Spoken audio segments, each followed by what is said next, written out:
Okay, we can start. Yes, I'm just going to give everyone a minute or so just to Okay, switch over from the previous talks, and then I'll introduce you. And we should now be live on YouTube. Let me just check that that worked.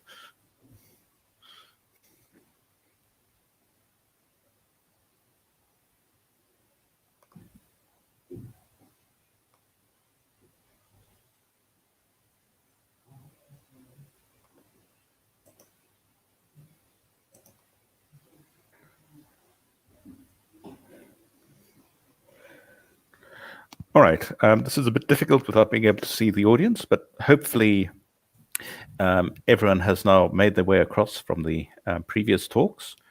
In which case, my great pleasure to welcome Abdur-Rahmaan, who will talk to us about Shopyo, your mega machine for Flask. Okay, thank you. Please go ahead. Okay, welcome everybody. Thank you for attending this talk. So let's begin. So thank you, PyCon South Africa, for hosting me. It's really great. I'm actually from Mauritius, which is a small country in the Indian Ocean. So I think that maybe you have heard of it, of Mauritius. So we have a user group over there. And me, I'm a Python developer for my own account. So you can find more about me on these links, and particularly at compileralchemy.com. And I'm also a FlaskCon organizing member. I'm in the conference for Flask, which had its first edition last year, and also a Flask community workgroup member, which cares for community initiatives within the Flask community. And I'm also a Shopyo maintainer. Well, we are talking about this version of Shopyo, and normally a bit about for example, when two frameworks that stand out in the Python world is one Flask, the second is Django. You have Fast API, but I'm talking like some framework that it's good for API. It's great for even non-API tasks. So let's analyze a bit, like to understand the need for Shopyo. Like we see a bit why people turn to Django. It's because you can get started very quickly. You already have a base to start with, so you don't need to write your skeleton. You just need to write the codes you need to write to make your application do what you want. And it's also because of the maturity of Django. It was released quite early. I don't remember the exact date, but Django was quite early. So it's not a new framework. And by the time, normally if a framework has constant improvements, so by the time, after some time, so you get a stable version, and you can expect less surprises normally as it is. And also because Django amazingly has a great extension. I know developers who, when they have to code something in Django, so they search for whether an extension for that is available. And it's not like a big extension. I mean, even extension with small features. And also because the way Django is, you have modules, you have it's very scalable. Like you have to write a big app, so you just write. You don't have to worry much about whether this architecture, this coding architecture I chose will I need to refactor midway. So you normally don't think about those when using Django. And it's also about security. Over time, they've added many security features, which makes it really great. And you have a wide um, range of apps to choose from. So it's even for comments, for everything, for you need thumbnails, everything. So You have a wide range of apps available, even for accounting, for payment, you name it. It's so while Django is there, so why or not everybody just go and use Django? Like why people still choose Flask when Django is around? So we can say that Flask is very easy to learn. It is very, you pick it up very quick. You write 10 lines. 10 lines is all that you need to get the endpoint up and running. So it is very easy to pick up, and particularly hackers. By hackers, I mean people who contribute, who present at DEF CON, at security research, etc. They like Flask because they want to show a demo, they want to write something very simple, even InfoSec too. So yeah, they just pick Flask out of the shelf. They use it the way they want, and they've got the application running. And also because Flask gets out of your way, it doesn't impose upon you a certain way of doing things, like let's say traditional Flask advantage. And well, what like do whatever you want. So however you want it, Flask is there to, well, you use Flask. If you just go over to GitHub, you see some interesting Flask project. You see that everybody is doing things his own way, so which has its own advantage, but not always. And also, it's about customization. For example, let's say you don't want migrations in your app. Let's say you don't want to care about migrations, or maybe you don't want I don't know, some other an admin panel. So, or you want only an admin panel. You don't want some other features that common frameworks have. So you're free to choose exactly what your product needs to be. So that's some reasons why people choose Flask. And normally, it doesn't necessarily mean that if you choose Flask, you cannot have Django advantages. Like, what if you could use Flask but get the advantages of Django? That's what the framework called Shopyo is about. It's about use Flask, use your normal Flask extensions, but you get pretty much the advantages of Django.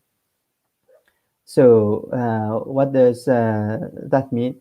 So a Shopyo app normally can be visualized as follows: an app which is powered by modules. So the modular approach is a strong focus of Shopyo, and we've made it a point like to invest heavily on that. And like well, you lose a certain degree of freedom, but not as much freedom as you would have lost with the Django. Concerning modules, it is something very important because in the long run, if you are going to have a big app that's maintainable, that's easily visualized in your mind, so modules make it really nice. And also, you have different people writing different projects. So the module you wrote for your project, you just copy, paste it in another Shopyo project, and the module works while it's still being powered by Flask. And Shopyo actually gives Flask users superpowers. And superpowers, it's concerning organization. People, when they see Shopyo code bases, so they say that it's a neat code base. Like in the Flask world, the freedom to customize, of course, has its drawbacks, which is you don't know, switching from project to project. So you kind of have to understand the structure and understand the code.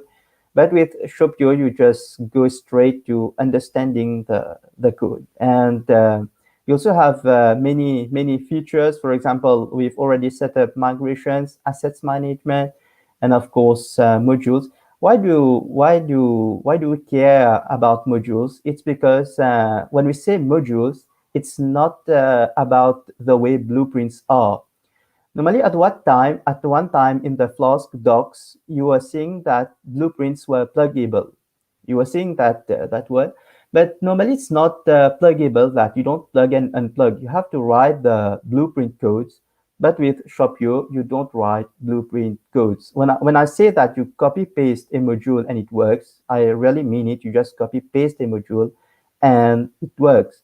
And when you initialize a Shopyo project, docs and tests are already set up. You already get your some configuration, some fixtures, some PyTest. Well, we are opinionated on PyTest because it's the best testing framework around. So I call unit testing, etc. So it's a great framework. So you already get some PyTest fixtures to get going, and the modules that are included by default with Shopyo are already like tested. You already get the test so that you can have an idea on how to proceed further with the tests. And normally, Shopyo keeps, as far as possible, the working behind transparent. Like in the app.py, much of the logic is encapsulated. So in your app.py that you get, so that you know how things are working, which is which has its advantage, but also not so much advantage. But in the overall, even without considering app.py, the overall running of Shopyo. So you, as a Flask developer, you don't have to learn Shopyo. As a Flask developer, you just have to code Flask.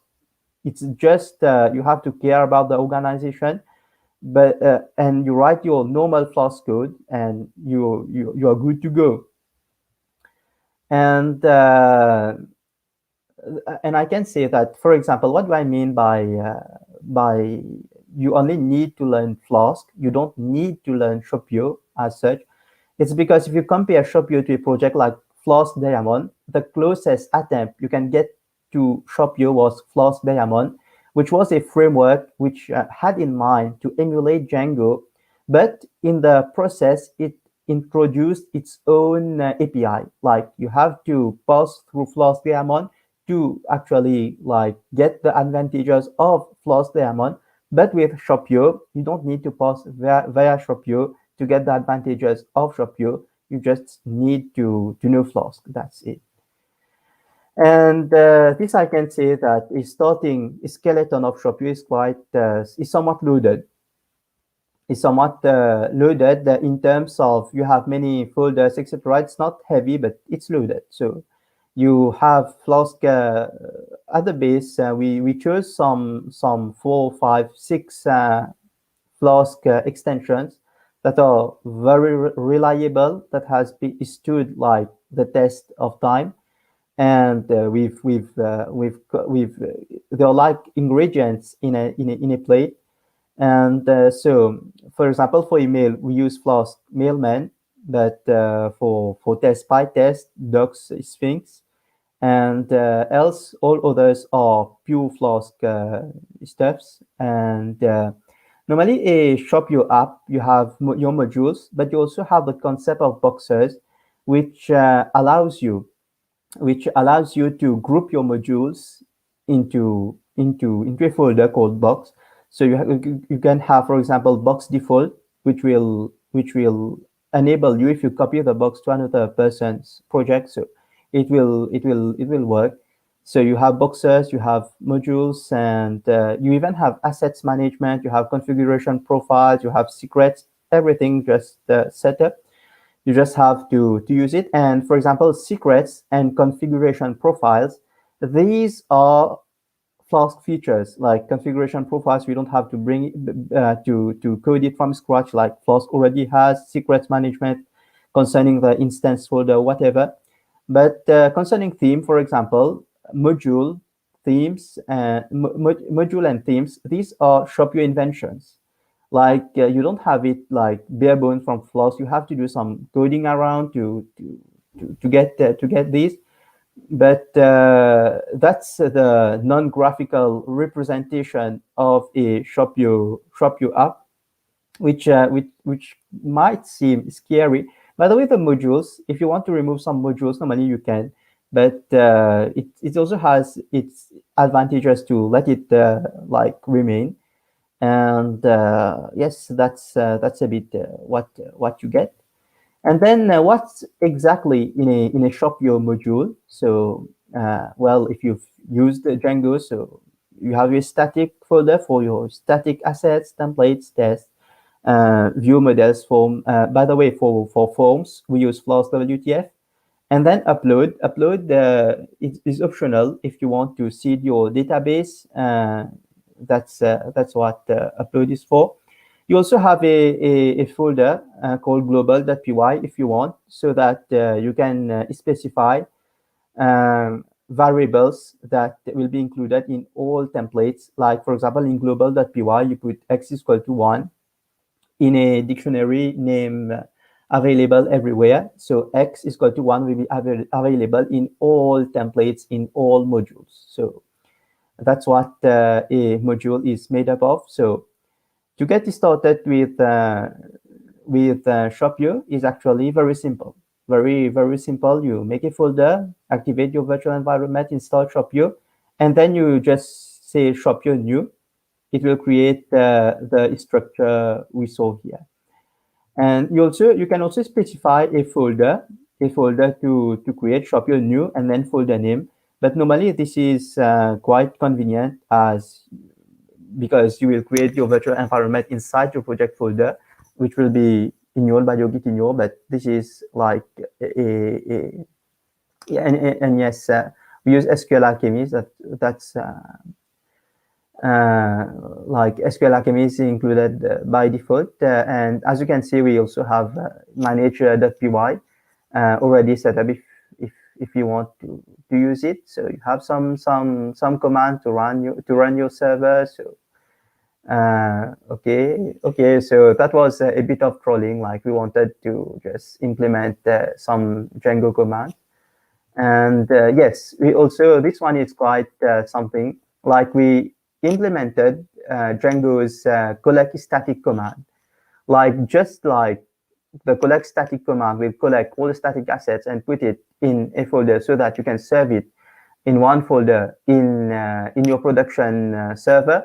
So similarly, Shopyo does the same thing, collects everything, and then normally you have API, Shopyo.api that get asset, which allows you to serve which allows your code to remain the same,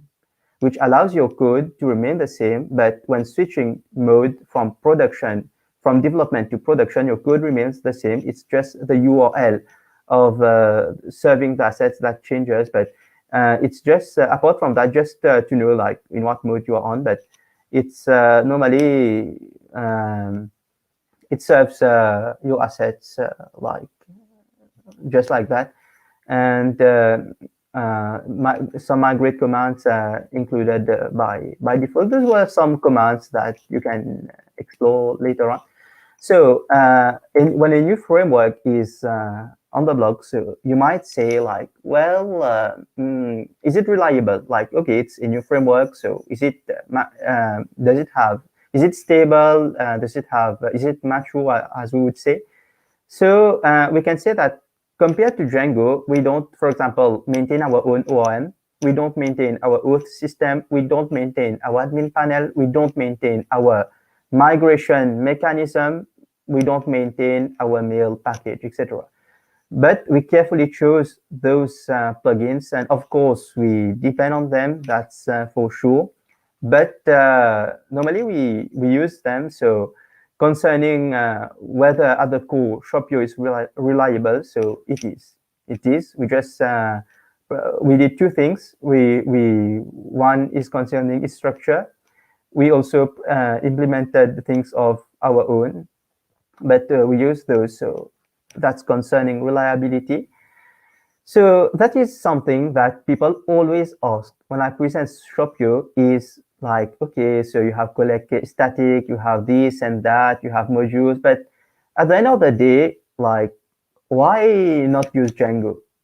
Like, you could just use Django.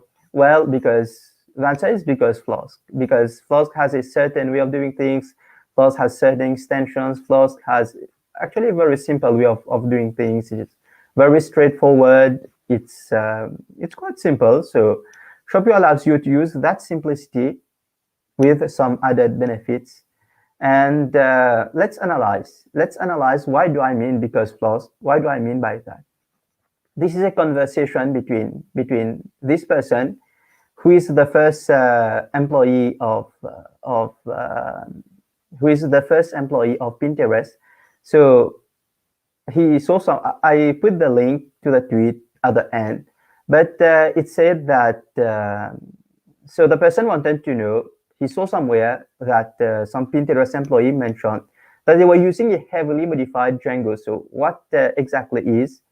So he explained that he started using Django because he was comfortable with it, and but he says that when your app has reached a certain level, you want to do things better, because even Django, the structures it provides, the features it provides, it's based on the experience of the maintainers. What if some people have more experience? They want to do things their way. They can't. Like, you have to respect certain aspects of Django. So what they do, they fork Django, they added whatever they wanted to, but of course, Django has a team of people, so you have some people to maintain your fork. So is it maintainable? Not so. So okay, they moved away. So that person is persistent, and we thank him for it. So he was asking, what did they choose? So it's simple. They built a homegrown framework on top of Flask. Okay, so and that's what Shopyo pretends to allow you. It's a framework I actually built after using Flask, after having built many projects with Flask and shipping many apps, etc. So that what I came up with, and it's a work in progress. Like, I benefited from it. I put it online. So, but it's a work in progress. But it's powering quite some apps, and I think we can switch to some code-based demo. I'll just stop sharing. Okay, let me share my whole screen.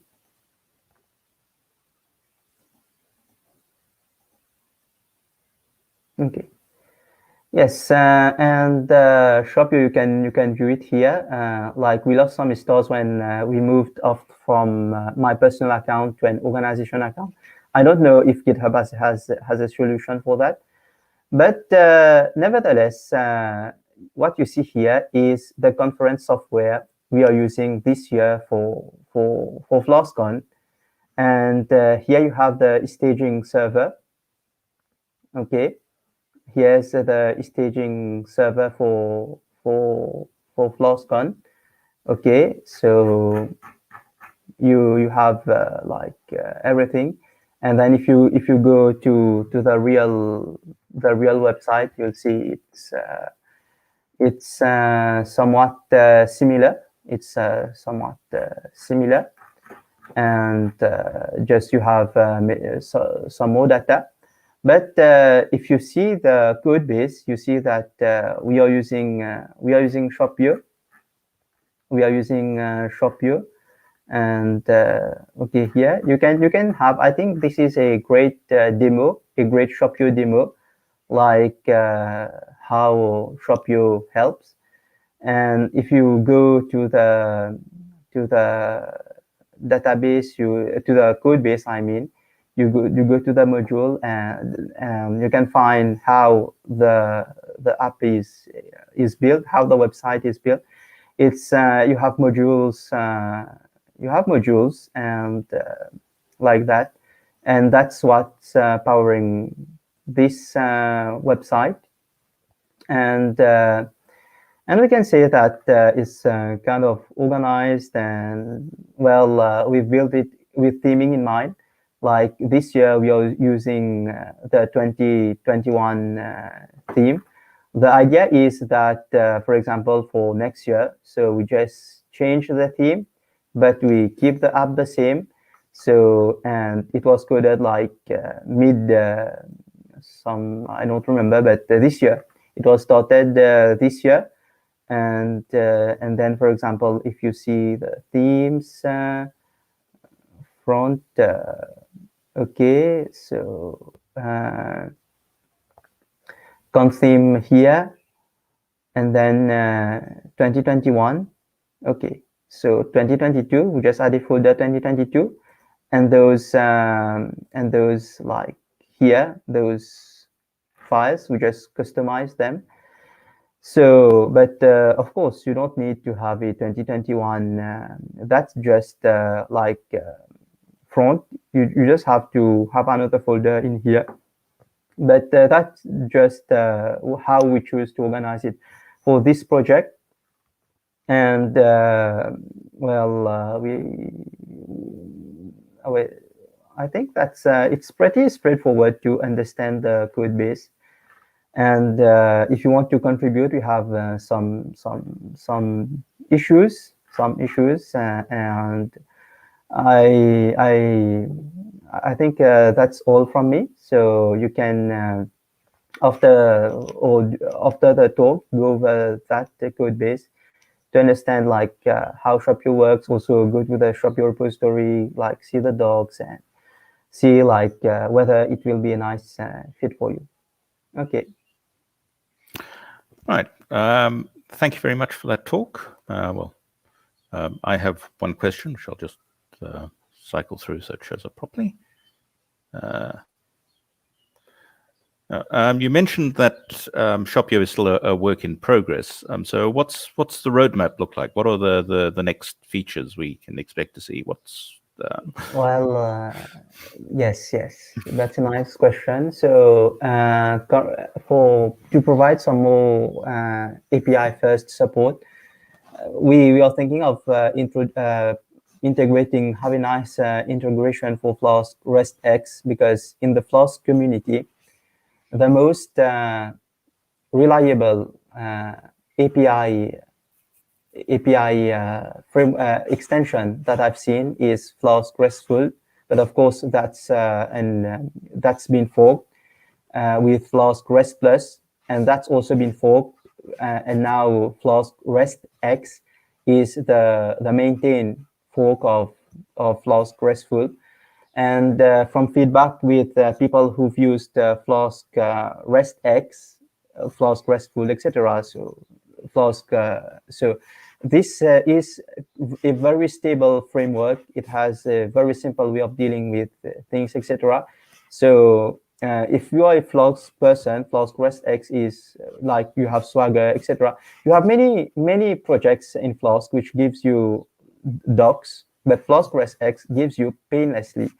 Like you have framework, but you have to rewrite the Swagger docs, which are not very nice. But Flask REST-X is, for me, the best shot you can get.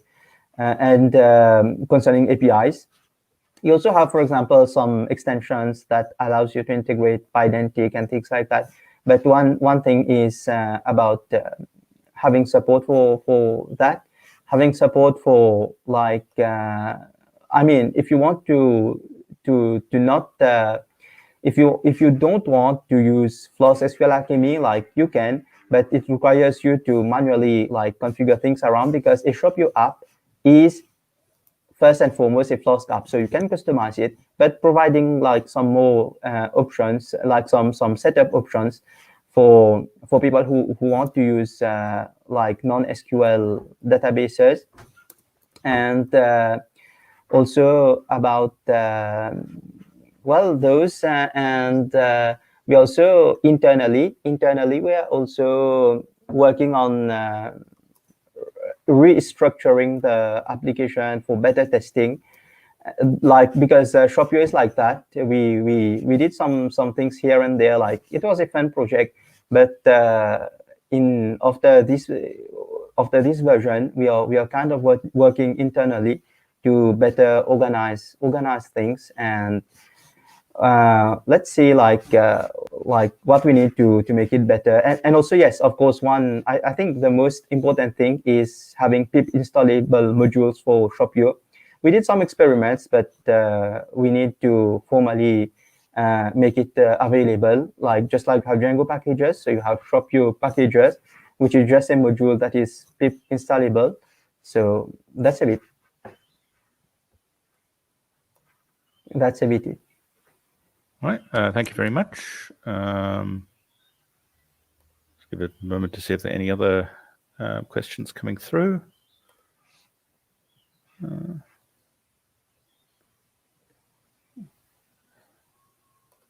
Doesn't look like that. So thank you very much for your presentation.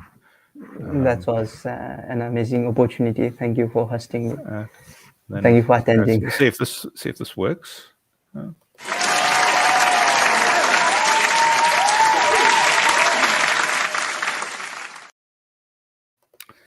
All right. Then just a little bit of housekeeping. At 3:15 South African time, we have a talk by our sponsor, Takealot, a short talk about their technology. Please do attend. Their sponsorship has been very valuable for us getting this to happen. And so it would be nice if people actually show some support and attend the talk. And then the other thing is a reminder that Lightning Talk submissions are open. If you want to give a brief talk, please email your suggestion to team@za.pycon.org. And yeah, that's all. Again, thank you very much to our speaker, and see people in the next talk. And I am going to end this broadcast now.